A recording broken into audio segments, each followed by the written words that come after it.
లోకి వెళ్ళిపోతాను. ఈ ప్రాచీన కాలానికి సంబంధించిన కవులు వాళ్ళు రాసిన రచనలు ఏవైతే ఉన్నాయో అవి కంప్లీట్గా ఒక 33 రచనలు ఉన్నాయి. వాటిలో నుంచి ఖచ్చితంగా మీ ఎగ్జామ్స్లో 1 లేదా 2 మార్కులు అయితే వచ్చే అవకాశం ఉంది. సో ఇంకా ఆలస్యం చేయకుండా స్టార్ట్ చేస్తున్నాను. అష్టాధ్యాయి పాణిని. అష్టాధ్యాయి రాసినది పాణిని. రామాయణం. రామాయణం రాసినది వాల్మీకి. రామాయణం రాసినది వాల్మీకి. మహాభారతం. మహాభారతం రాసినది వేదవ్యాస్.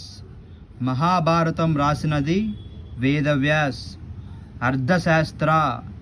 అర్థశాస్త్ర రాసినది చాణక్య.